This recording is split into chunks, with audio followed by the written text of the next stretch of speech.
नमस्कार दोस्तों, एक ऐसा व्यक्ति जिसने स्टॉक ब्रोकिंग बिजनेस में बहुत पैसा कमाया और उसे कॉटन किंग, बुलियन किंग या बिग बुल के नाम से जाना जाने लगा। बॉम्बे के कॉटन किंग कहे जाने वाले कारोबार प्रेमचंद रॉयचंद जैन को बीएसई का जनक कहा जाता है। प्रेमचंद रॉयचंद 19वीं सेंचुरी बम्बई के सबसे प्रभावशाली बिजनेसमैन में से एक थे। वो नेटिव शेयर और स्टॉक ब्रोकर्स एसोसिएशन के फाउंडर भी थे, एक संस्था जिसे अब बीएसई के नाम से जाना जाता है। इस कहानी को काफी समय हो गया है, 150 ईयर्स से भी ज्यादा। प्रेमचंद रॉयचंद का जन्म मार्च 1831 में सूरत में हुआ था। वो राजा भाई और रॉयचंद दीपचंद के पुत्र थे, जो कि लकड़ी की व्यापारी करते थे और बेहतर अवसरों की तलाश में बॉम्बे चले गए। प्रेमचंद की शुरुआती दिनों के बारे में बहुत कम जानकारी है, सिवाय इसके कि उनके पिता चाहते थे कि उनके बेटे को अच्छी शिक्षा मिले, इसलिए उन्होंने एल्फिस्टियन इंस्टीट्यूशन में दाखिला दिलाया, जिसे अब एल्फिस्टियन कॉलेज के नाम से जाना जाता है। श्री प्रेमचंद रॉयचंद थे। शायद ही ऐसी कोई कंपनी हो जिसके प्रमोटरों ने बाजार में अपनी प्रतिभूतियों को बढ़ाने के लिए उनकी सहायता का सहारा न लिया हो। 1858 तक रॉयचंद और उनके बेटे प्रेमचंद ने 1 लाख रुपए से ज्यादा की संपत्ति जमा कर ली थी। भारत की कहानी खत्म हो गई। लिवरपुल के बाजार में कपास की कीमत 20% से गिरकर 10% हो गई। मुंबई में अफरा तफरी और कोहराम मच गया। हर कोई बुलबुला कंपनियों में अपनी शेयर को बेचने की कोशिश कर रहा था, लेकिन कोई भी खरीदार नहीं था। कहने की जरूरत नहीं कि बैंक ऑफ बॉम्बे डूब गया। इसी तरह एशियाटिक इंस्टीट्यूशन भी डूब गया। 1868 में भारत सरकार ने इसकी विफलता के कारणों और परिस्थितियों की जांच करने और रिपोर्ट देने के लिए कॉन्स्टिट्यूशन ऑफ द कमीशन किया गया। कुल 96 गवाहों की जांच की गई, जिनमें 74 मुंबई में थे। ब्रिटेन में लंकाशायर मिल्स के लिए कपास का अमेरिका में एक प्लांटेशन था। युद्ध के कारण यह अचानक समाप्त हो गया, इसलिए ब्रिटेन ने भारत की ओर रुख किया। नरेश फर्नांडीज अपनी पुस्तक सिटी एड्रिफ्ट में लिखा है, भारत ने इस खाई को पाटने के लिए कदम उठाया, अपनी अधिकांश फसल बॉम्बे बंदरगाह के माध्यम से भेजी। अगले 5 वर्षों में ब्रिटेन को भारतीय कपास 16 करोड़ रुपए से बढ़कर 40 करोड़ रुपए हो गया, क्योंकि लिवरपूल बाजार में भारतीय कपास की कीमत 4 पेंस प्रति पाउंड से बढ़कर 20 से 24 पेंस के बीच पहुंच गई थी। सालों साल इसी तरह से खरीद का सिलसिला चलता रहा और भारत को आजादी मिलने के 10 साल बाद 1957 में सरकार ने सिक्योरिटीज कॉन्ट्रैक्ट रेगुलेशन के तहत ओपिनियन दे दी। इसके बाद 1986 में बीएसई का सनसेट शुरू हुआ, जिसका बेस ईयर 1978, 79 और बेस पॉइंट 100 रखा गया। जुलाई 1990 में ये आंकड़ा 1000 पहुंच गया। 1991 की इकोनॉमिक लिबरेशन के बाद सरकार ने एफडीआई के दरवाजे खोले और बिजनेस करने के कानून में बदलाव किया। इसके बाद 90s के दशक के अंत में 2000 की शुरुआत में हो रहे आईटी कंपनियों में तेजी से डेवलपमेंट को देखते हुए पुरानी कंपनियों की जगह टीसीएस और इन्फोसिस को शामिल किया गया। टाटा जैसी ऑटोमोबाइल सेक्टर की कंपनी में यूके जैसी विकसित बाजारों में कदम रखा। मार्च 1992 में सेंसेक्स पहली बार 4000 पर बंद हुआ, लेकिन इसके बाद सेंसेक्स 2900 से 4900 के बीच झूलता रहा और इसे 5000 पहुंचने में 7 साल से ज्यादा लग गया।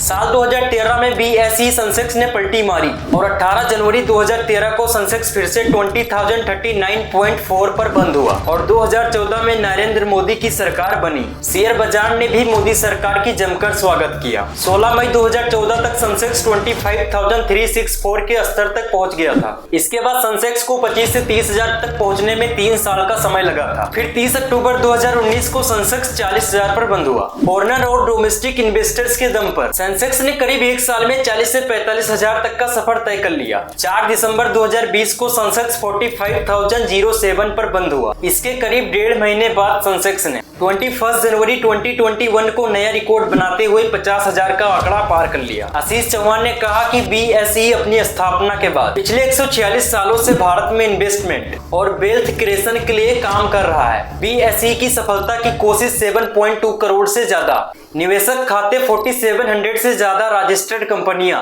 और 231 लाख करोड़ रुपए से ज्यादा की एक्टिव मार्केट कैपिटलाइजेशन से देखी जा सकती है। बीएसई आने वाले समय में भारत को डबल डिजिट ग्रोथ हासिल करने में मदद करेगा। बॉम्बे स्टॉक की शुरुआत 1875 में प्रेमचंद रॉयचंद ने ही किया था, जबकि बीएसई लिमिटेड अब दलाल स्ट्रीट का पर्याय बन गया है। लेकिन हमेशा ऐसा नहीं था। 1850 के दशक में 5 stock broker Mumbai town hall के सामने एक बरगद के पेड़ के नीचे एकमात्र हुआ था, जहां होर्नी मन सर्कल स्थित है। एक बॉम्बे स्टॉक एक्सचेंज है जिसे अब बीएसई के रूप में सॉर्ट किया गया है, जबकि दूसरा नेशनल स्टॉक एक्सचेंज है जिसे एएनएसई भी कहा जाता है। ये भारत के 2 सबसे बड़े स्टॉक एक्सचेंज हैं और एशिया के सबसे बड़े हैं। जापान, चीन और हांगकांग के बाद सबसे बड़े हैं, जो इसे दुनिया का सबसे बड़ा शेयर बाजार बनाती हैं। हालांकि सभी शेयरों में एक्टिव ट्रेडिंग नहीं होती, उनसे भी थोड़े से शेयरों से ही बाजार और इकोनॉमी के बारे में पता चलता है। मार्केट की साइज के हिसाब से देखें तो पहला नंबर अमेरिका का शेयर मार्केट है जो 44.54 ट्रिलियन डॉलर का है। इसके बाद चीन 10.26 trillion dollar, Japan 5.68 trillion dollar,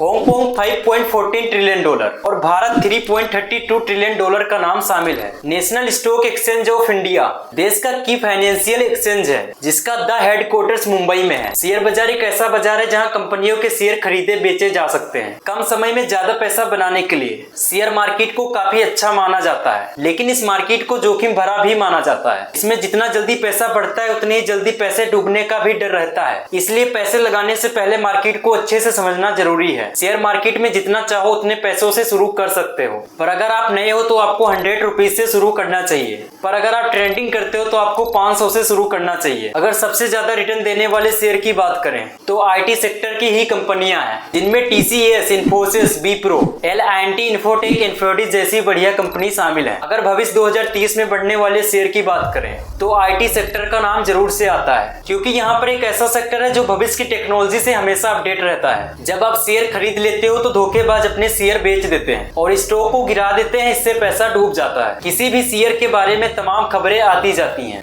यहाँ खबरें कभी कभी शेयरों की कीमतों को बढ़ाने के लिए जानबूझकर फैलाई जाती है। आप एक ब्रोकर के पास जाकर डीमैट अकाउंट खोल सकते हैं। अगर आप शेयर मार्केट में इन्वेस्टमेंट कर रहे हैं तो आपका डीमैट अकाउंट होना बहुत जरूरी है। कंपनी को जब मुनाफा होगा तो आपके खरीदे हुए शेयर्स की वैल्यू बढ़ेगी। उसी अकॉर्डिंग अगर आप अपने शेयर्स को बेचते हैं और उससे मिलने वाला अमाउंट चाहते हैं तो वो आपके डीमैट अकाउंट में ही आएगा। फिर अगर आप चाहें तो उस डीमैट अकाउंट से सेविंग्स बैंक अकाउंट में अमाउंट ऑफ मनी ट्रांसफर कर सकते हैं। यहाँ डीमैट अकाउंट आपके सेविंग्स अकाउंट से जुड़ा होता है। डीमैट अकाउंट बनाने के लिए आपका किसी भी बैंक में सेविंग अकाउंट होना जरूरी है और साबूत के लिए आपको पैन कार्ड की कॉपी और एड्रेस प्रूफ की जरूरत पड़ेगी। वैसे तो आप किसी भी बैंक में जाकर डीमैट अकाउंट खुलवा सकते हैं, लेकिन अगर आप एक ब्रोकर से अपना अकाउंट खुलवाएंगे तो आपका ज्यादा फायदा होगा। ऐसा इसलिए क्योंकि ऐसे आपको ज्यादा अच्छा सपोर्ट मिलेगा और दूसरा आपकी इन्वेस्टमेंट के हिसाब से ही अच्छी कंपनी सजेस्ट करेंगे जहां आप अपने पैसे को लगा सकते हैं। किसी भी घटना से शेयर मार्केट के डाउन होने के चांसेस बढ़ जाते हैं। 2020 में कोरोना के आने की वजह से देश विदेश में हर चीज पर बड़ा बदलाव देखने को मिला। इससे दुनिया के लगभग सभी बिजनेस में काफी नुकसान पहुंचा।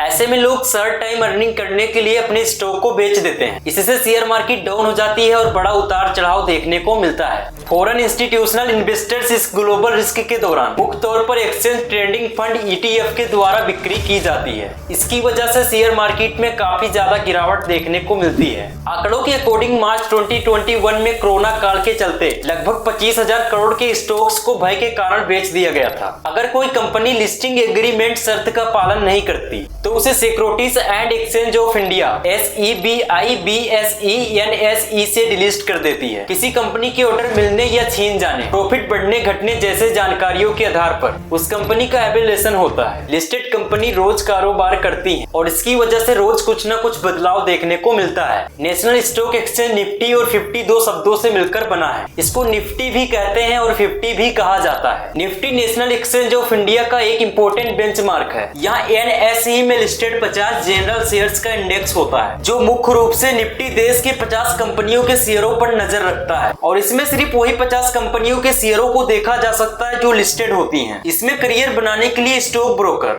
कॉमर्स, अकाउंटेंसी, इकोनॉमिक, स्टैटिक्स या बिजनेस एडमिनिस्ट्रेशन आदि की पढ़ाई कर सकते हैं। इससे कैंडिडेट को स्टॉक मार्केट फील्ड की गहरी जानकारी होती है। इसमें ग्रेजुएशन या पोस्ट ग्रेजुएशन कर सकते हैं या फिर डिस्क्रिप्शन में मैंने लिंक दे रखा है, वहां से जाके कोर्स ले सकते हैं। और दोस्तों धन्यवाद वीडियो देखने के लिए। जय हिंद, वंदे मातरम।